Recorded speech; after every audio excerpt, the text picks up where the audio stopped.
오늘은 저희 복음 메시지 시리즈를 새 학기 들어서 새롭게 나누고 있는데요. The Counter Attack이라는 제목을 가지고 지난주에 첫 번째 복음 메시지를 나눴고요. 오늘은 두 번째 시간으로 우리가 함께 디모데 후서 3장의 말씀을 가지고 은혜를 나누기 원합니다. 여러분, 복음이 우리를 승리하게 할 것입니다. 진리를 붙들고 있는 저와 여러분에게는 매일의 삶에서 새로운 주님의 인도하심이 펼쳐질 것입니다. 할렐루야.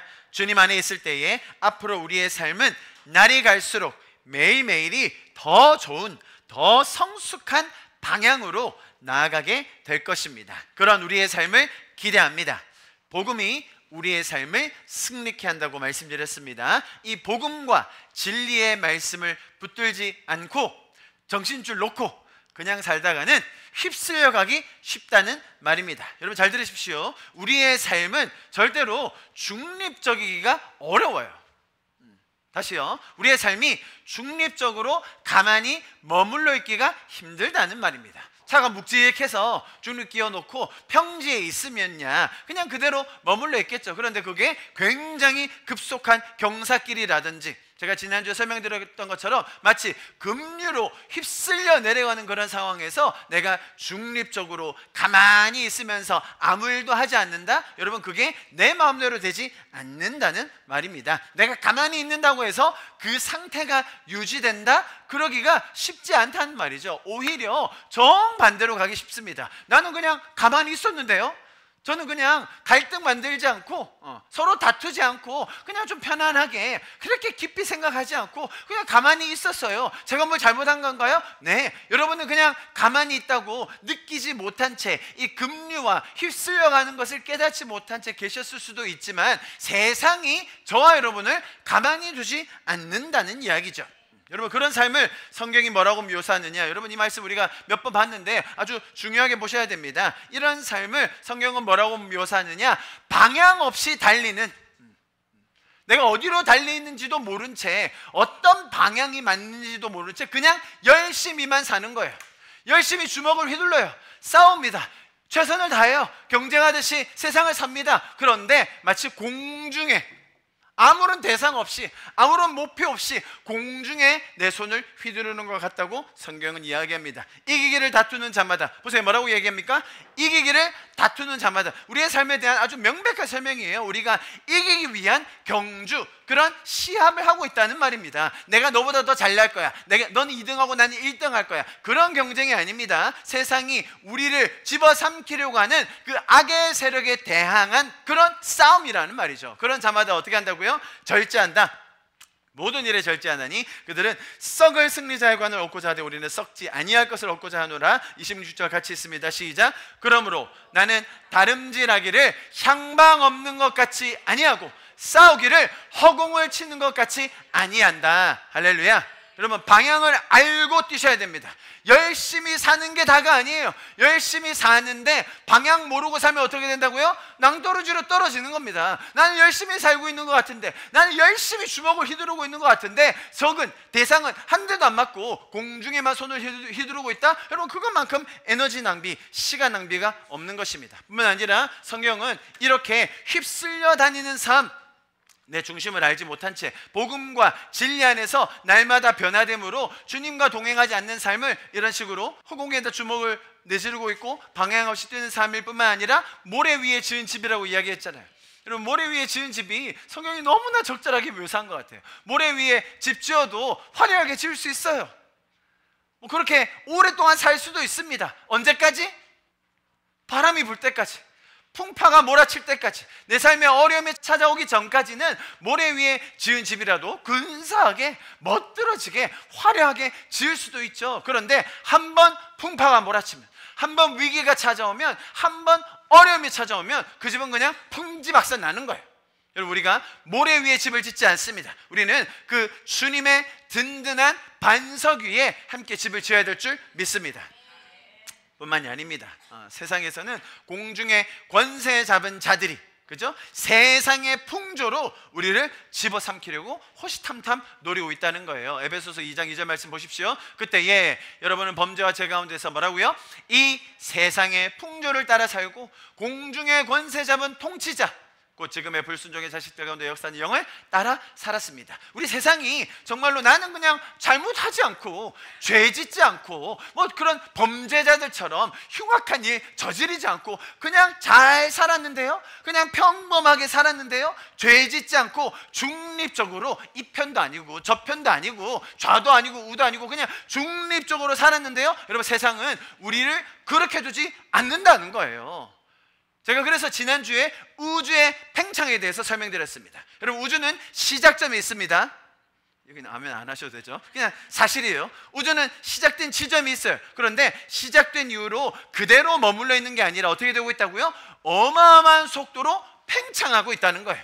우리가 상상하기 힘든 그 힘과 속도로 우주는 지금도 이 순간에도 어마어마하게 팽창하고 있습니다. 그 말인즉슨 우리가 알 수 있는 게 뭐라고요? 시작이 있으면 끝도 있다는 거예요. 우리의 삶도 마찬가지입니다. 우리의 삶이 시작이 있었어요. 10년 전에, 20년 전에, 40년 전에, 70년 전에 내 삶이 시작했습니다. 그런데 이게 영원히 이 땅에서 머무르는가? 아니라는 거죠. 우리의 삶이 시작했으면 반드시 끝이 있습니다. 자, 그런데 우주의 팽창이 내가 거스를 수 없는 무시무시한 속도와 힘으로 팽창하는 것처럼 저와 여러분의 삶도 계속해서 머물러 있는 게 아니라, 가만히 있는 게 아니라 어떻게 된다고요? 팽창하고 있다는 거예요. 확장하고 있다는 거예요. 그런데 세상은 우리의 삶의 이 팽창과 확장을 통해서 뭐를 확산시키려고 한다고요? 죄, 악한 것들, 잘못된 것들, 나의 삶을 이용해서, 나의 삶을 악용해서 내 삶의 이 시간과 에너지와 모든 열정을 동원해서 세상의 악을 팽창시키기 원하는 게 누구라고요? 이 공중의 권세 잡은 자들이라는 거예요. 이것이 그들의 목적이기 때문에 나는 태어나서 살고 있는데 그냥 중립적으로 평탄하게 아무 잘못 저지르지 않고 다툼과 분열 만들지 않고 그냥 살래요. 여러분, 그랬다가는 급류에 휩쓸려 간다는 거예요.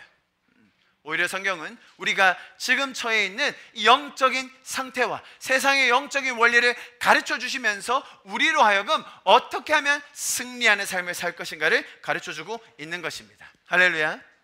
세상이 어둠의 세력을 이용하여서 나를 이용해 계속 죄를 팽창시키려고 할 그때에 우리는 성경의 가치들, 하나님께서 가르쳐 주신 그 놀라운 성령의 열매, 또 복된 삶들을 팽창시킬 수 있는 것입니다. 세상이 우리를 끌고 가는 그 팽창의 예로 지난주에는 세속주의의 상징인 물질 만능주의에 대해서 설명을 드렸었습니다. 우리의 가치를 뭘로 평가한다고 했죠? 쓸모, 얼마나 쓸모 있는가로 우리를 서열을 매기고 줄 세워서, 그래서 이 사람은 더 가치 있고 이 사람은 덜 가치 있다라는 것을 우리에게 심어주고 있는 것이 바로 물질 만능주의입니다. 우리는 그 쓸모라는 덫에 걸려서 그 가치관 안에서 나 자신을 증명해 보이고자 애쓰며 살고 있는 것입니다. 결국은 모든 것이 나는 얼마짜리인가, 내 연봉은 얼마인가, 나는 얼마 버는 사람인가로 귀결되게 만드는 게 이것이 바로 물질 만능주의의 그 덫입니다. 반대로 성경은 우리의 가치를 쓸모에서 오는 것이 아니라 어디에서 온다고 말씀드렸습니까? 존재에서 온다는 거예요. 존재. 여러분 한번 생각해 보십시오. 이 자연세계 정글에서 인간이 아무런 도구나 장비 없이 그냥 있다고 한번 생각해 봅시다. 저희 그런 거 많이 좋아하잖아요, 그죠? 자연에서 아무것도 없이 생존하는 거. 자연에서 인간이 싸워서 이길 수 있는 동물이 누가 있을까요? 토끼요. 토끼 맨몸으로 한번 잡아보실래요? 토끼는 맨몸으로 절대로 못 잡습니다, 여러분. 어마무시하게 빨라요. 뭐 새가 하찮아 보입니까? 새 한 마리 잡으려면요 어마어마한 도구가 필요해요. 뭐 우리가 걔네들과 싸워서 이기고 자시고 하기도 전에 여러분 맨몸으로 발가벗고 자연 안에 하루 생존하실 수 있을 것 같으세요? 하루? 불가능해요. 인간은요 정말 연약합니다. 비단 성인뿐만 아니라 여러분 갓 태어난 아이를 제가 지난주에 예를 들었지 않습니까? 갓 태어난 아기 얼마나 쓸모없는 존재입니까? 세상에 기여할 수 있는 실력이나 준비된 건 하나도 없어요. 자, 그런데 그때가 뭐 해야 될 때라고요? 가장 사랑 많이 받아야 될 때라니까요. 처음 태어나서 적어도 2년, 길게는 한 4년 정도는 부모의 무조건적인 사랑. 아이가 울 때 어떻게 해야 돼요? 아이가 울게 1시간 동안 내버려두면 어떻게 되죠? 아이의 마음속에 필요가 있는데, 어려움이 있는데, 불편함이 있는데, 그래서 울고 있는데 부모가 즉각 다가가 주지 않으면 아이는 버림받았다고 느끼는 거예요. 내 사랑이 채워지지 않는다고 느끼는 거예요. 신기하죠, 여러분? 그런데 그렇게 된 상태가 성인에까지 영향을 끼친다니까요. 정말로 심각한 건, 그때 받지 못한 사랑은 평생 가도록 회복이 안 돼요.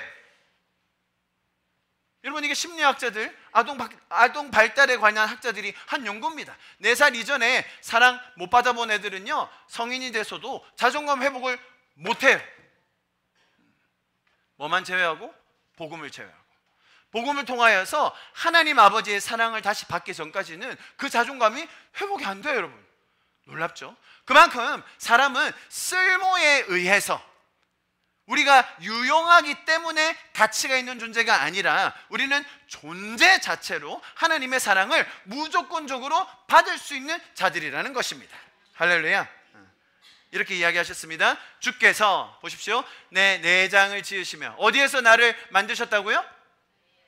어머니의 태, 어머니의 자궁, 어머니의 그 배 안에 있을 때부터 하나님은 나를 지금 이 모습을 상상하시면서 하나님의 그 놀라운 계획을 가지시고 저와 여러분을 어머니의 모태에서부터, 그때 쓸모가 있었나요? 유용했나요? 아니요. 그냥 그 존재 자체가 너무나도 아름답고 소중하도록 그때부터 만드셨다는 거예요.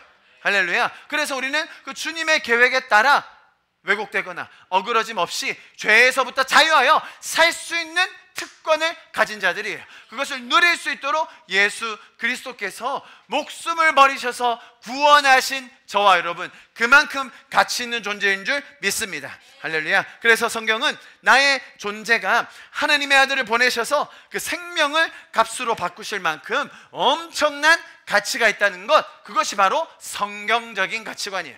쓸모에서 오는 것이 아니라 존재에서 오는 가치관, 그것이 물질주의적인, 물질 만능주의적인 세계관과는 너무나도 다른 삶의 모습이죠. 그러한 존재적 가치를 알아갈 때에 주님께서 가르쳐 주시는 그 놀라운 열매들을 저와 여러분의 삶에서도 팽창시킬 수 있게 되는 것입니다. 그래서 제가 지난주에 설명드렸죠. 성령의 9가지 열매, 그죠? 그런 것들을 맺는 사람들을 볼 때 우리가 어떻게 해야 된다고요? 존경할 수 있는 거예요. 사랑하시는 분, 오래 참으시는 분, 인내하실 수 있는 분, 평화를 만드시는 분, 거기에 대해서 제가 뭐까지 설명드렸죠? 팔복의 삶, 마음이, 심령이 가난한 자가 복이 있다, 화평케 하는 자가 복이 있다, 의를 위하여 핍박받는 자가 복이 있다. 여러분, 물질 만능주의적 세계관에서 상상도 할 수 없는 복이죠. 이게 복이라는 거예요. 여러분, 땅을 많이 가지고 싶으시면 어떻게 해야 된다고요? 해운대 부동산 찾고 가보지 마시고 어떻게 하라고요? 온유해라라는 거예요. 온유한 것. 이 땅에서는 비교도 할 수 없는 어마어마한 그 복들이 우리에게 약속되어 있다는 겁니다. 할렐루야. 여러분, 물질 만능주의와 성경이 말하는 이 다른 가치관 이제 좀 기억하시겠죠? 자, 여기까지가 복습이었습니다. 복습. 우리가 왜 지금 이 카운터 어택이라는 시리즈를 하고 있는지, 왜 우리가 이런 팽창되는 세상 속에서 휩쓸려 살 수밖에 없는지, 그렇다면 우리가 그것에 대한 반격으로 우리는 무엇을 가지고 살 수 있는지를 제가 여러분에게 설명드리고 있습니다. 자, 오늘 본문으로 한번 들어가 보겠습니다. 오늘 본문, 자, 보세요. 디모데후서 3장에서는 말세에, 마지막 때에 일어날 현상들, 또 상태들, 상황들에 대해서 아주 자세하게 설명해 주고 있습니다. 여러분, 이런 말씀을 대할 때마다 우리 자신을 한 번씩 돌아보셔야 됩니다. 내 자신을 한번 살펴보셔야 됩니다. 나는 혹시라도 여기서 말하는 이 말세의 징조들, 이런 급류들, 잘못된 죄의 팽창들 속에서 허덕거리고 있지는 않은지, 나도 이런 물살에 휩쓸려 가고 있지는 않은지를 돌아봐야 하는 것입니다. 그래서 제가 오늘은 이 중에 한 가지를 나누고 또 계속해서, 그렇다면 이런 급류 속에서 세상이 변화하고 계속 달려가는 이 잘못된 방향 속에서 우리는 어떻게 중심을 잡을 것인가? 아니요, 중심을 잡을 뿐만 아니라 뭐라고 여러분? The counter attack. 카운터가 굉장히 세거든요, 여러분. 그냥 때리는 거라 아시죠, 여러분? 상대가 올 때 그 힘을 이용해서 때리는 거예요. 오늘 본문에서 자 보세요. 말세에 일어날 일들에 대해서 쭉 설명을 했는데 첫 번째로 이야기하는 거 있어요. 첫 번째 뭐죠? 보십시오. 첫 번째로 뭘 얘기해요?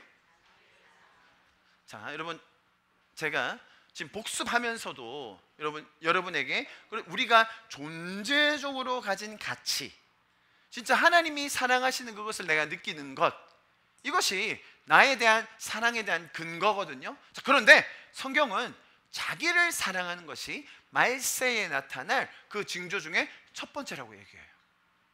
굉장히 무섭고 또 중요한 내용입니다. 오늘 저는 여러분에게 이것을 좀 설명드리려고 하는데요.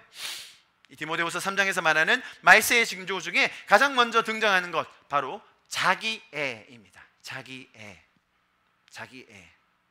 스스로를 사랑하는 것. 자, 구분하셔야 됩니다, 여러분. 잘 들어보십시오. 아까 제가 설명드렸던 것처럼 아이가 처음에 태어나서 부모에게 받는 사랑, 너무너무나 중요하고 소중합니다. 그죠? 부모의 무조건적인 반응, 돌봄, 사랑, 스킨십, 아이들과 나누는 거 굉장히 중요하거든요. 뿐만 아니라 사랑한다는 말과 대화를 통해서 우리 자녀들이, 저희들도 마찬가지였습니다. 저희들도 그렇게 어릴 때부터 나는 용납받을 수 있는 자구나, 나는 사랑받는 자구나, 내가 쓸모 있어서, 내가 잘나서 잘해서 사랑받는 게 아니라 나는 존재적으로 그런 가치가 있는 자구나라는 걸 우리가 이미 배웠어요. 자, 됐죠? 자, 그게 한 2살까지 정도라고 생각해 봅시다. 자, 그리고 나서 생각해보세요, 여러분. 아이들도 성장하면서 조금씩 어느 정도는 활동을 하게 됩니다. 그죠? 말도 하고, 걷기도 하고, 뛰기도 하고, 만지기도 하고. 아이들에 따라 그 발달의 정도가 어때요? 다 똑같습니까? 굉장히 달라요, 여러분. 어떤 아이들은 말을 굉장히 빨리 하고요, 어떤 아이들은 천천히 할 수도 있습니다. 어떤 아이들은 빨리 걸어요. 우리 청년들, 아이들이 빨리 걷기 시작하면 좋을까요? 안 좋을까요? 안 좋아요. 부모들은 다 우리 아들 빨리 걸었으면 좋겠다지만 걷기 시작하면 이제 잡으러 가기 힘듭니다. 천천히 걸어도 돼요.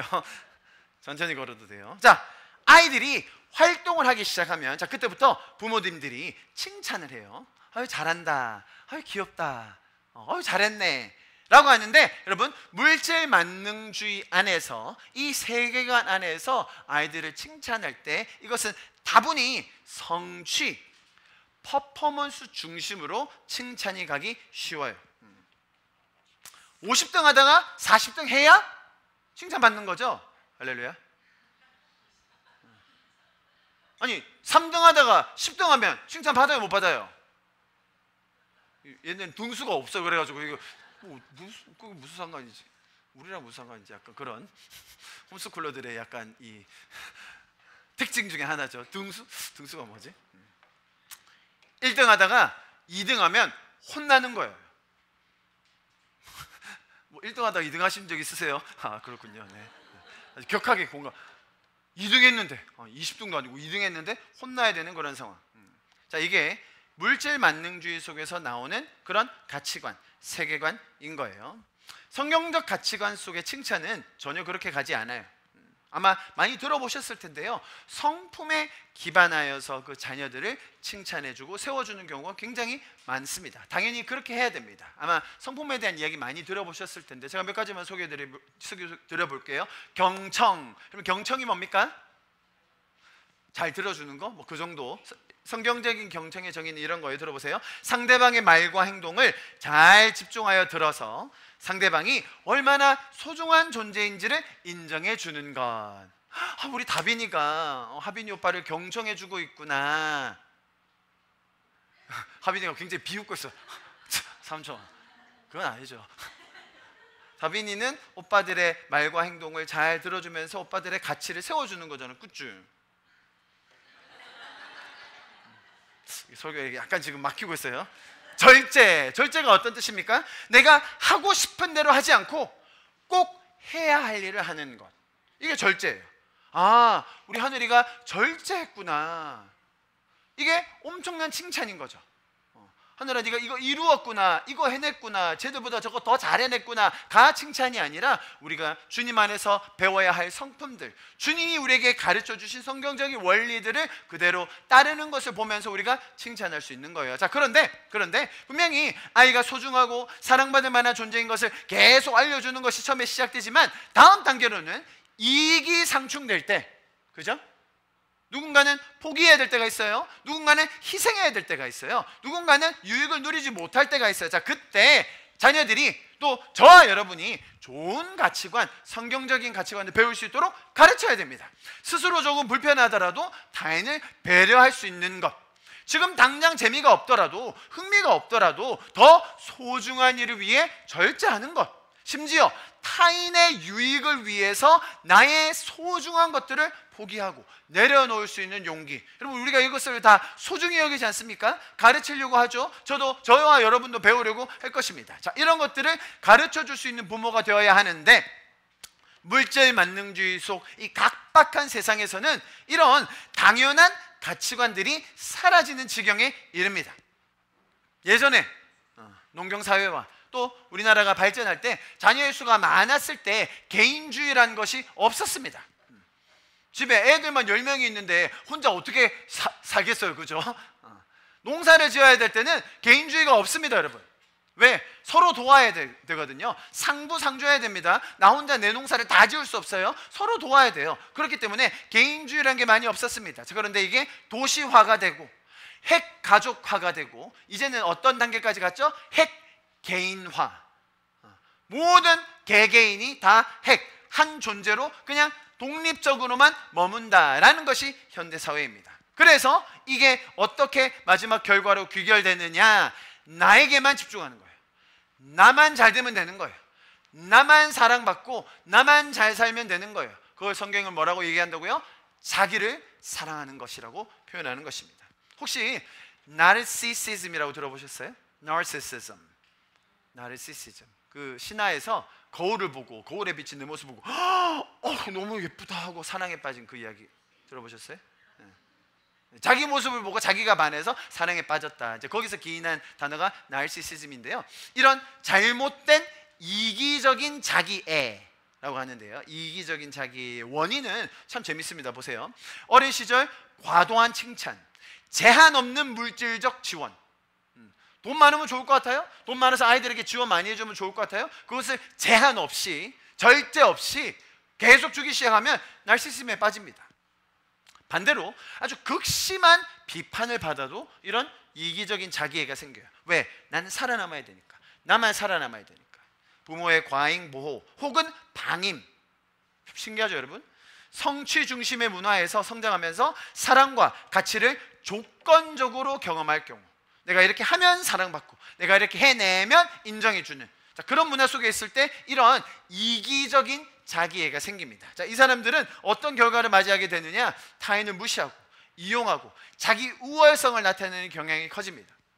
대인관계에서 갈등이 잦아집니다. 공감 능력이 부족합니다. 지나친 인정 욕구를 가지게 돼요. 자, 이처럼 오로지 자기에게만 집중하고 모든 것을 자기 중심적으로 사고하게 만드는 이 세상의 흐름, 제가 지금 이걸 설명드리고 있는 거예요. 또 세상은 어떠한 팽창의 흐름과 방향으로 우리를 몰고 가는가? 그게 뭐라고요? 지금 성경이 이야기하는 게 바로 이런 이기적인 자기애.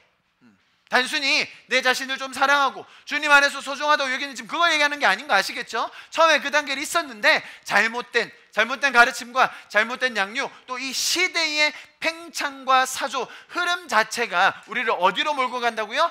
이기적인 자기애, 성경이 말하는 자기 자신을 사랑하는 것으로 몰고 가고 있다는 것입니다. 자, 여러분 한번 잘 생각해 보십시오. 성경에서 love yourself, 나 자신을, 너를 사랑해라, 너 사랑해, 너가 네 자신을 스스로를 사랑해라 라고 love yourself 라고 말한 적이 있을까요, 성경에서? 아니, 그런 찬양도 있잖아요, 여러분. 당신은 사랑받기 위해 태어난 사람. 그런 말 성경에 없을까요? Love yourself. 내 자신을 사랑해라, 너를 사랑해라. 그런 말 성경에 없을까요? 여러분, 당신은 사랑받기 위해 태어난 사람. 누구에게요? 하나님께 사랑받기 위해 태어난 사람이에요. 내가 내 자신을 사랑해라, 네 자신만 사랑해라. 성경에 그런 표현이 없어요. 사람들이 생각보다 성경에 나 자신을 사랑해라 라는 표현이 있을 거라고 생각해요. 여러분, 왜 성경은 이렇게 나 스스로를 사랑하라고 이야기하지 않는가? 그 이유가 있어요. 자, 보세요 여러분, 성경은 사실은 우리 자신에 대한 사랑의 근본과 근원이 어디에서 오는지를 가르치지, 내 자신을 내가 스스로 사랑해서 나는 소중해, 내가 내 자신 잘 돌봐야지, 이런 거 얘기하지 않아요. 너 수고했으니까 네가 상 받아. 그래 고생했지, 내가 선물 줄게, 나 자신아. 여러분, 제가 지금 웃기게 얘기하고 있지만 이게 세상의 트렌드예요. 그치? 우리 젊은이들은 바로 느끼죠. 이게 세상의 트렌드예요. 너 수고했어, 네가 네 자신에게 선물 줘. 너 아주 고생 많았어, 네가 네 스스로에게 토닥토닥 해줘. 그게 좋은 거야, 그게 잘하는 거야 라고 세상은 계속 가르치고 있어요. 이게 이기적인 자기애라는 것입니다.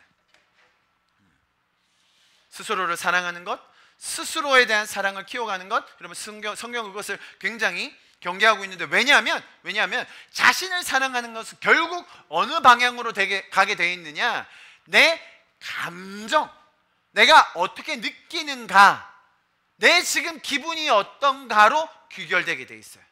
그래서 마지막 단계 어떻게 가냐면 worship your feeling으로 가요. 너의 감정을 예배하는 거야. 너의 감정을 들어야 돼. 너의 감정이 뭐라고 말하니 그걸 따라가. 이게 세상의 메시지라는 거예요. Love yourself, 너 자신을 사랑해. 결국은 어디로 간다고요? 그러니 네 감정을 더 깨우쳐, 네 감정을 더 느껴, 네 감정이 소중한 거야. 그리로 가야 돼. 그걸 더 숭배해 라고 세상은 우리에게 가르쳐줍니다.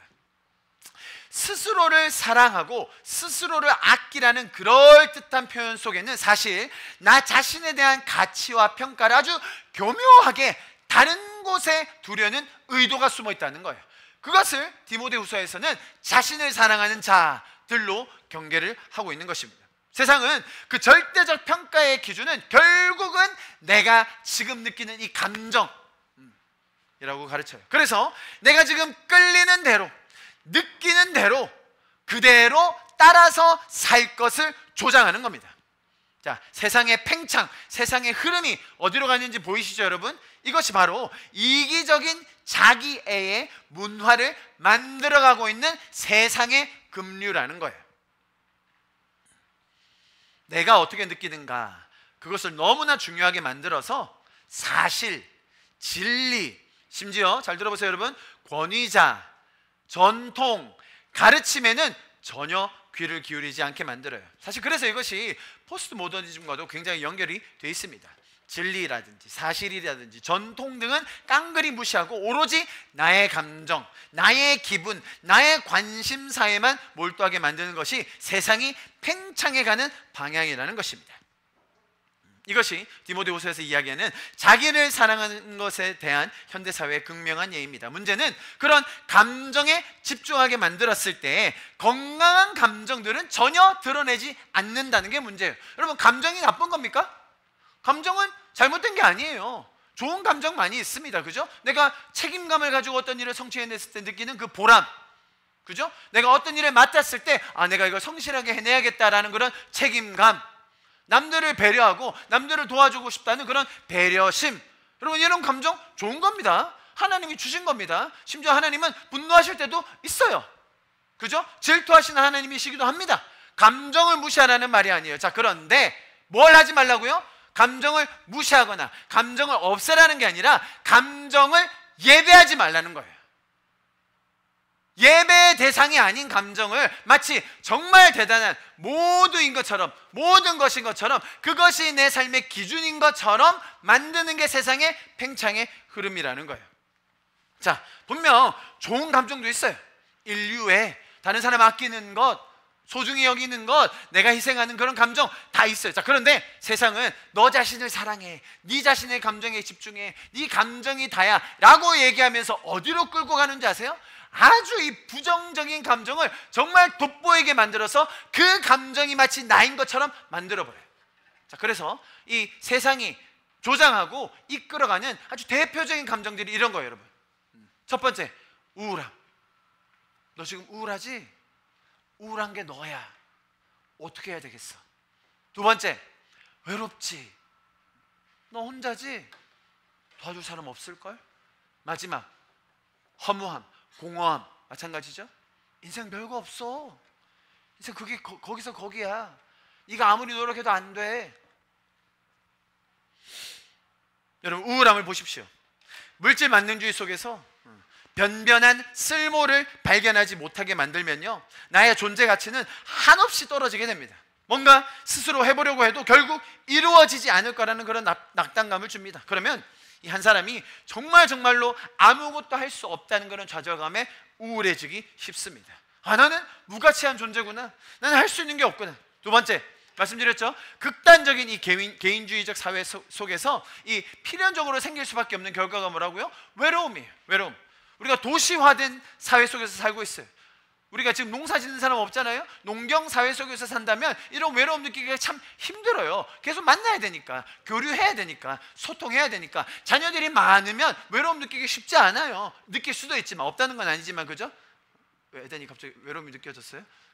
셋은 부족해요? 더 있어야 되겠어요? 셋만 있어도 여러분 생각보다 외로움이 덜합니다. 당연히 그렇죠. 당연히 그렇죠. 하루 종일 봐야 되는데 힘들죠. 오히려 외로움을 좀 느끼고 싶은데, 나도 좀 외롭게 혼자 방에 있고 싶은데 그게 안 돼서 힘든 거지. 그런데 세상은 뭐를 조장한다고요? 너 외로운 존재야. 도시 안에서 혼자 극단적으로 살게만 만드는 거예요. 여러분 혹시 어른들 기억하십니까? 예전에요, 뭐 오래되지도 않았어요.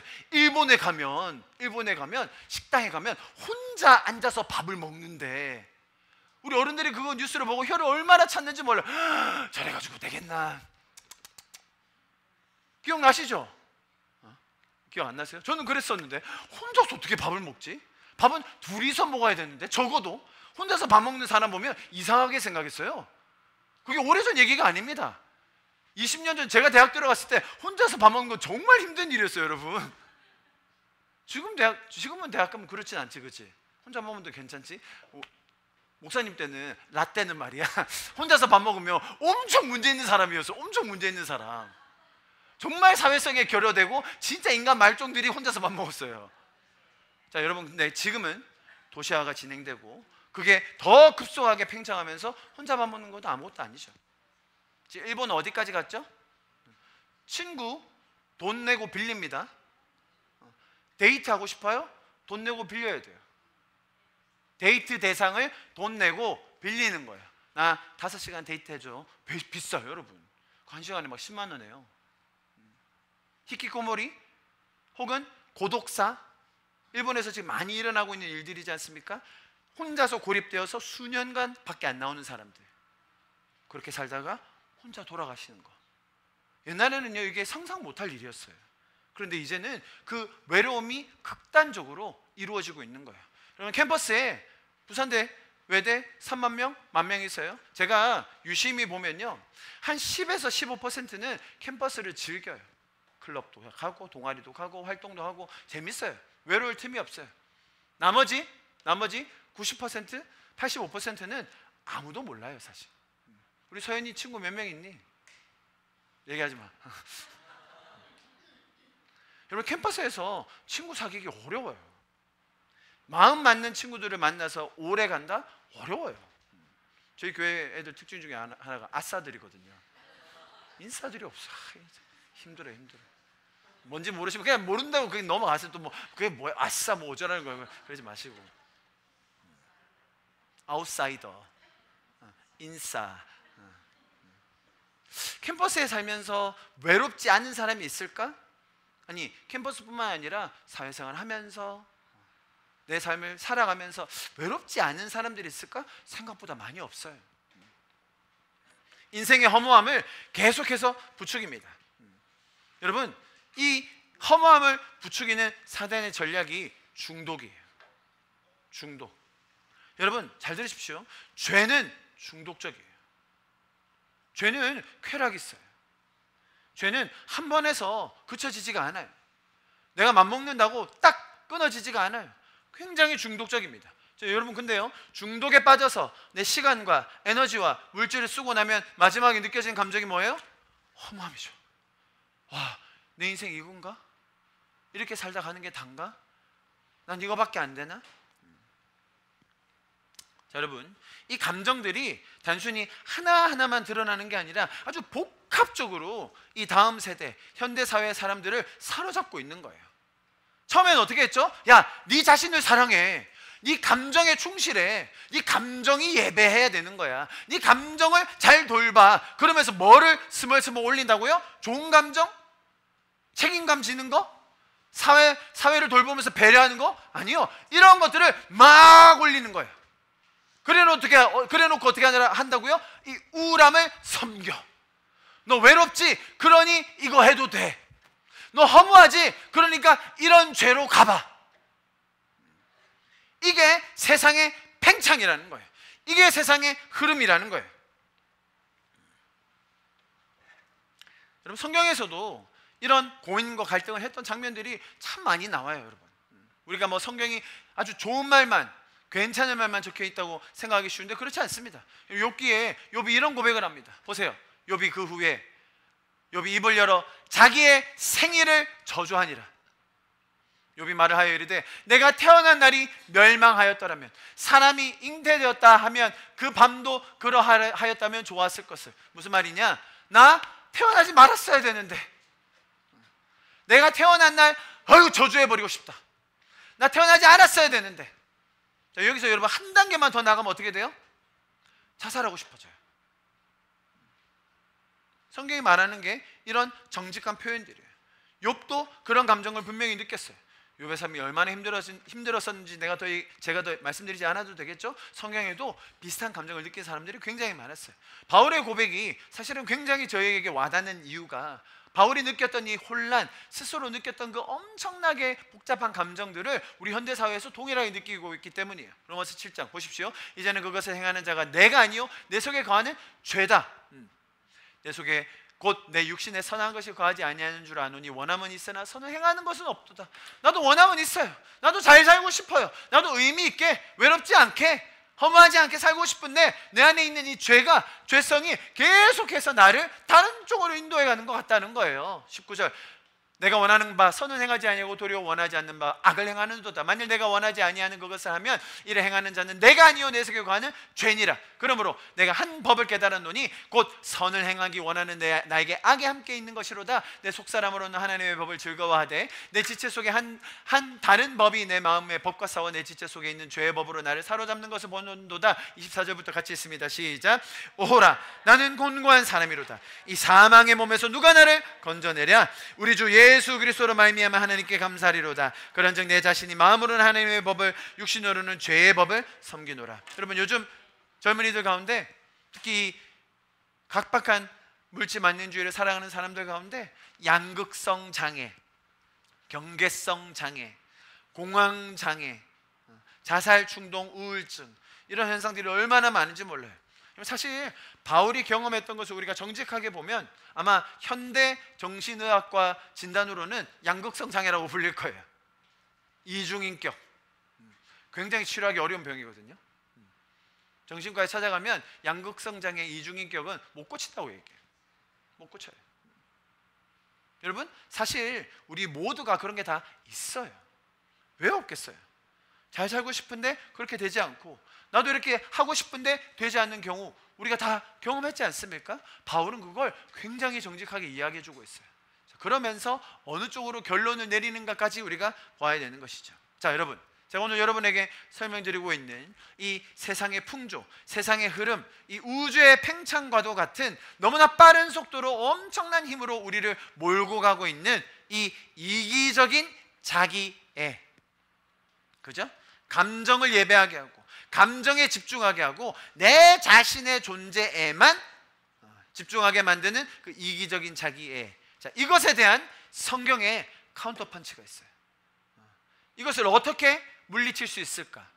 세상이 말하는 너 자신을 사랑해라, 너 자신의 감정을 돌보아라, 너 감정을 잘 따라가라 라고 말할 때 성경은 우리에게 너무나 분명한 카운터 어택을 가르쳐주고 있습니다. 우리 마태복음 22장의 말씀 다 같이 큰 소리로 읽습니다. 시작.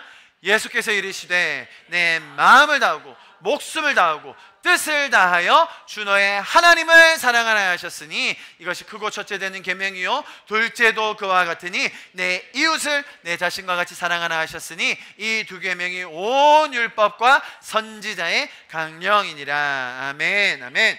성경이 이 이기적인 자기애로 대변되는 세상의 잘못된 팽창과 흐름을 단번에 꺾을 수 있는 우리에게 가르쳐 주시는 그 중요한 가르침이 바로 이 말씀입니다. 무엇을, 누구를 먼저 사랑하라고요? 하나님을 먼저 사랑하라는 것입니다. 그분의 기준과 그분의 말씀과 그분의 뜻을 더 알아가는 것이 첫 번째라는 거예요. 여러분, 성경의 가르침이 뭔지 아세요? 엄밀히 말하면 저와 여러분은 스스로를 사랑하는 방법을 몰라요. 내가 내 스스로를 사랑하는 방식을 너무나 죄적으로 배워왔다는 겁니다. 나의 감정에 집중해서 나의 감정에 아주 충실하게 나의 감정을 돌보면서 외롭고 배고픈 밤을 어떻게 지나가겠습니까? 치킨과 맥주가 있어야 되지 않겠어요? 그게 내 자신을 소중해 선물 주는 거 아니겠어요? 내 감정에만 집중하면, 지금 내가 느끼는 거에만 충실하면, 내 감정을 예배하기 시작하면 내가 생각하는 그 해결책, 내가 생각하는 내 자신을 사랑하는 방식이 뭐라고요? 다 음란하고 죄를 짓고 악을 팽창시키는 일이라는 거예요. 오히려 내 자신을 더 사랑하는 게 뭐예요? 절제하는 거죠. 할렐루야. 야식시키지 않는 거예요. 할렐루야. 더 구체적으로 얘기를 해줘야 되겠어요? 그게 내 자신을 사랑하는 굉장히 성경적인 가르침이라는 거예요. 그런데 세상은 너무나 다른 식으로 우리를 몰고 가죠. 인생이 허무하고 고단할 때가 있습니다, 여러분. 외로울 때가 많아요. 그런 나를 위로해 주고자, 나에게 작은 선물이라도 해주려고 평소에 하지 않던 스마트폰 게임을 다시 한번 열어서 한번 실컷 해본다든지, 하지 말아야 할 일들을 하든지, 만나지 말아야 될 사람들을 만나든지, 그게 나에게 주는 선물, 위로, 격려가 될까요? 아니라는 거죠. 아닙니다. 오히려 하나님이 우리를 얼마나 기뻐하시는지, 하나님이 우리를 어떻게 사랑하시는지를, 그래서 그걸 안 내가 하나님을 예배하게 되는 것, 내 감정을 예배하는 것이 아니라 하나님을 예배하는 것, 그게 우리가 이 시대를 거스를 수 있는 바로 그 말씀이라는 겁니다. 여러분, 이 스바냐 말씀 너무나 소중한 말씀입니다. 우리 잘 아는 말씀인데요, 좀 같이 큰 소리로 읽어보겠습니다. 시작. 너의 하나님 여호와가 너의 가운데 계시니 그는 구원을 베푸실 적는 자이시라. 그가 너로 말미암아 기쁨을 이기지 못하시며 너를 잠잠히 사랑하시며 너로 말미암아 즐거이 부르며 기뻐하시리라 하리라. 아멘, 아멘. 여러분, 내 마음속에 외로움이 찾아올 때, 공허함이 찾아올 때, 억울함이 찾아올 때, 그런 감정들이 내 안에서 요동칠 때, 말씀드렸죠? 감정을 무시하는 것이 아닙니다. 감정이 나쁘다는 게 아니에요. 그런 감정 들 수 있어요. 심지어 어떤 사람은 병적으로, 호르몬의 잘못된 균형으로 그런 감정이 더 많이 생기는 사람도 있어요. 여러분, 제가 우울함을 겪을까요? 저도 별로 안 겪었거든요. 근데 제가 갑상선 암 수술하고 그게 뭔지 알겠더라고요. 갑상선이 우리의 많은 부분을 관장해주는 호르몬을 생성해주는데, 내 체력이라든지 체온이라든지 무기력함이라든지 체력을 보강해주는 호르몬이 많이 내줘요. 제가 이걸 자르고 나서 약을 안 먹었거든요. 그런데 호르몬이 줄어들다 보니까 제가 평생 처음으로 우울해지더라고요. 와, 밤 되니까 막 굉장히 우울해져요. 우울해. 인생이 별로 재미가 없고 뭘 해야 될지 모르겠고, 이게 병적인 호르몬의 부작용으로 나오는 감정의 변화구나. 제가 그때 만약에 정신과 찾아갔으면 우울증 약 당번에 처방받죠. 요즘은 다 그렇게 해주니까요. 제가 그때 뭐 했는지 아세요? 기도했어요. 기도. 분명히 저처럼 이렇게 터프한 사람이 많이 없는 거 압니다. 저도 뭐 다 그렇게 약도 드시고 기도도 하세요. 근데 저는 그때 기도했어요. 그리고 제 신앙이 굉장히 깊어졌어요. 나도 우울할 수 있구나. 병적으로도 이 정도 감정이 들 수 있구나. 진짜 삶의 의미가 없다는 게 이런 느낌이구나. 다 잘 되고 있는데도 내 마음속에 그냥 아주 이상한 그 우울감이 들어요. 신기하더라고요. 신기해서 저는 기도했죠. 주님, 도와주세요. 주님, 제가 우울합니다. 주님, 저를 붙들어 주세요. 세워주세요. 저처럼 이렇게 뭐 야가 먹고 버티는 사람도 있어야 되겠죠, 그죠? 할렐루야. 대부분은 뭐 그렇게 하기 쉽지 않습니다. 그래도 약도 드시고 기도도 하시는 거예요. 자, 제가 말씀드리는 요지가 뭡니까? 여러분, 우리의 감정을 예배하고 감정이 소중하다고 감정에 반응할 것이 아니라 우리는 어떻게 해야 된다고요? 하나님이 그 순간마다 하나님이 나를 얼마나 사랑하시는지, 마치 이스바냐 말씀처럼 여러분 이 말씀 딱 적어놓고 우울할 때, 외로울 때, 허무할 때 보세요. 맞아, 주님이 나를 이만큼 사랑하시지.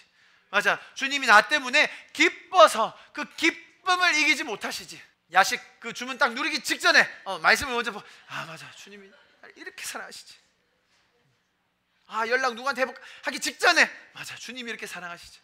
여러분, 이거 굉장히 실제적인 거예요. 우리의 손과 우리의 발과 나의 마음과 내 앱들은 다 그렇게 가게 돼 있어요.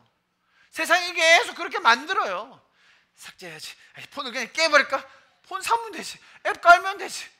연락처 다시 생기면 되지. 세상은요, 계속해서 우리의 마음과 감정이 그쪽으로만 팽창되게 만들어요. 자, 그럴 때 어떻게 멈출 수 있느냐? 아니, 멈추는 것뿐만 아니라 어떻게 반경할 수 있다고요?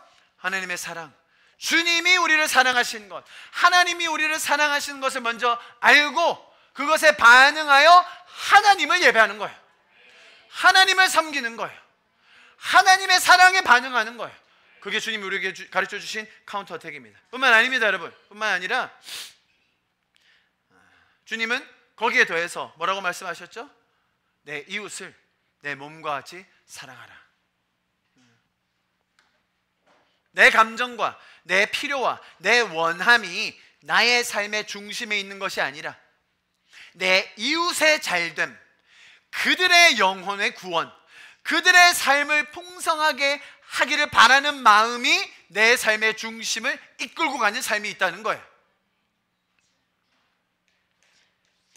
여러분, 그런 삶 살아보셨습니까? 정말로 우리가 먼저 하나님의 사랑을 받는 자가 되었다는 걸 알기 때문에 내 자신의 존재의 가치를 느꼈습니다. 내가 얼마나 소중한 존재인지 알았어요. 자, 그것을 동일하게 타인들에게도 투영할 수 있는 단계가 온다는 거예요.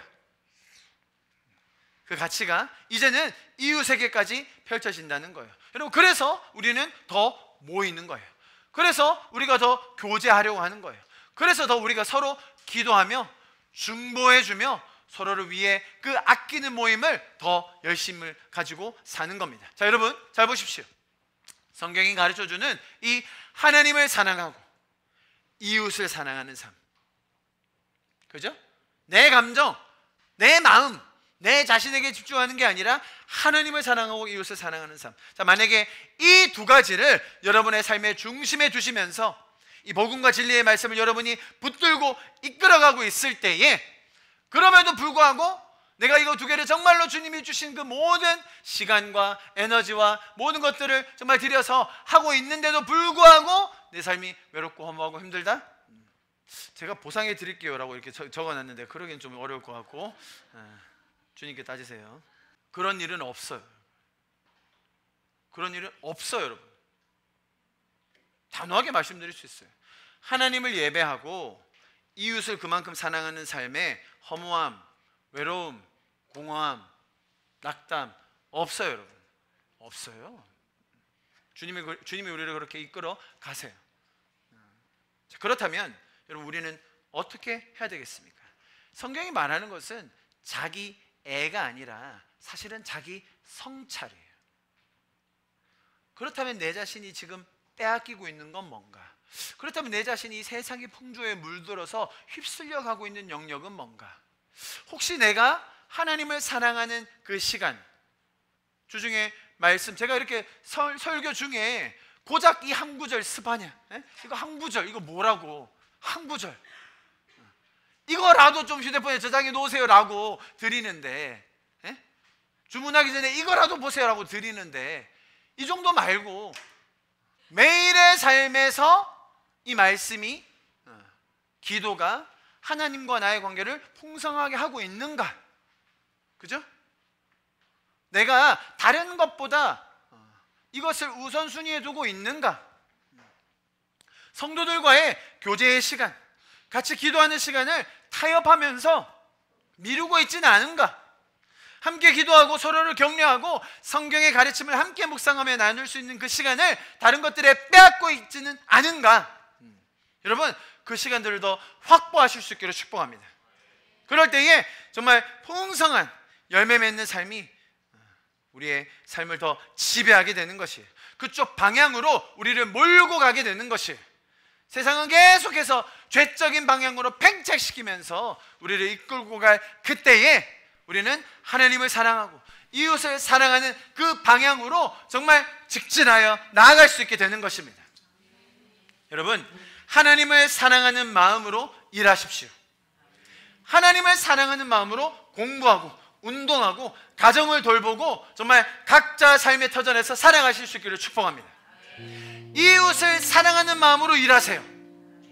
이웃을 사랑하는 마음으로 공부하고 운동하고 가정을 돌보고 각자의 삶의 터전에서 살아가세요.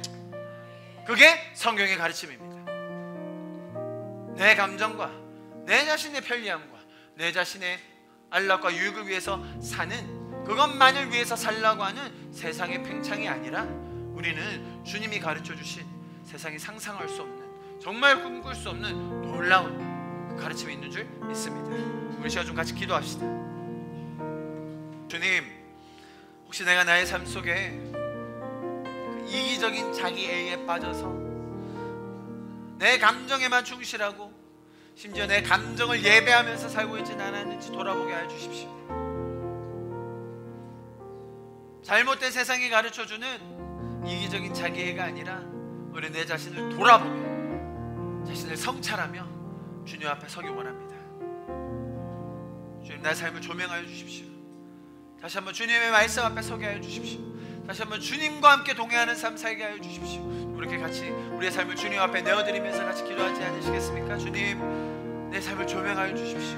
혹시 나의 삶에 세상에서 말하는 잘못된 풍조와 세상에서 이끌어가고 있는 그 팽창대로 내가 따라가고 있지는 않았습니까? 주님, 내 마음을 돌아봅니다. 주님 앞에 나아갑니다. 주님 앞에 내 마음을 내려놓습니다. 주님, 내 삶을 조명하여 주시고 비춰주시고 다시 한번 깨우쳐 주시옵소서. 우리가 우리 삶을 주님 앞에 올려드리면서 기도하시겠습니다. 함께 기도합시다. 사랑하시는 주님, 감사합니다.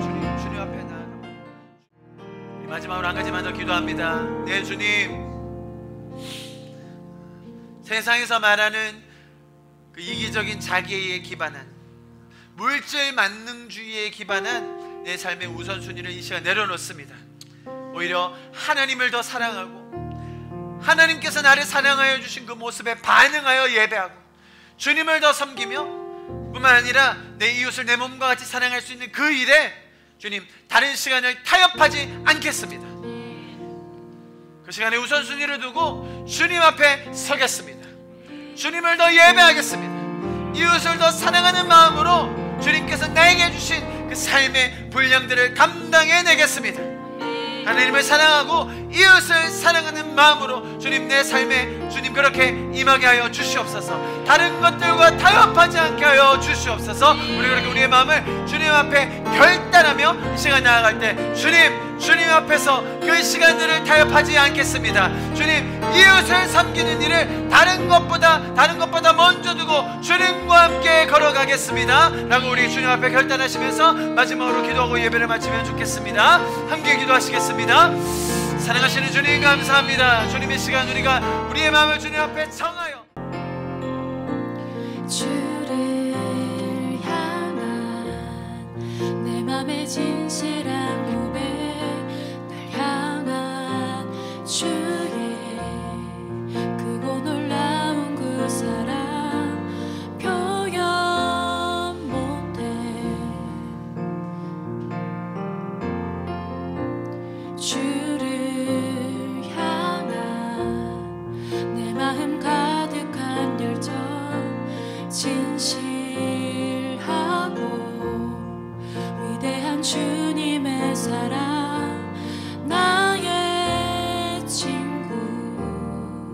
다시 한번 찬양합시다. 주를 향한 내 마음에, 주를 향한 내 맘의 진실한 고백, 날 향한 주의 크고 놀라운 그 사랑 표현 못해.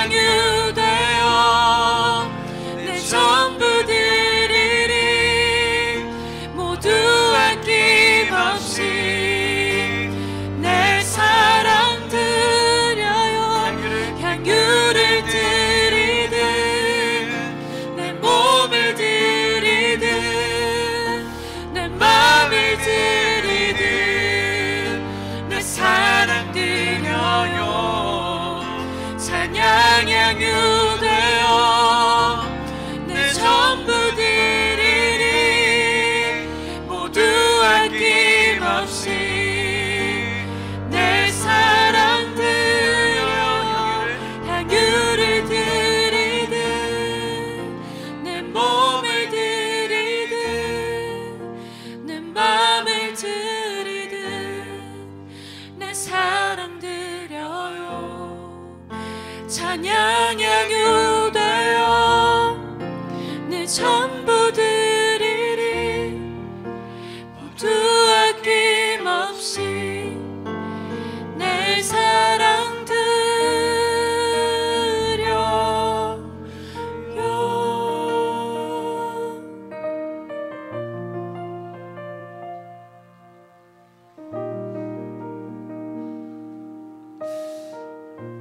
주님, 오늘도 우리에게 이 놀라운 가르침 주셔서 감사합니다. 내 감정과 내 스스로 자신에게만 몰두하고 집중하는 것이 아니라 오히려 나의 감정, 나의 마음, 나의 모든 것을 드릴 수 있는, 그것을 다 용납하여 주실 수 있는, 모든 것들을 다 책임져 주신다고 하시고 이끌어 가시겠다고 약속하신 그 주님께 나의 감정을 올려드리고 나의 마음을 내려드릴 수 있다는 것 가르쳐 주셔서 감사합니다. 그 주님을 더 사랑하고 그 주님을 더 예배하는 삶이 되게 하여 주십시오. 세상이 가르치는 내 감정을 예배하는 삶이 아닌 하나님을 예배하고 이웃을 사랑하는 삶, 주님 저도 그렇게 살게 하여 주시옵소서.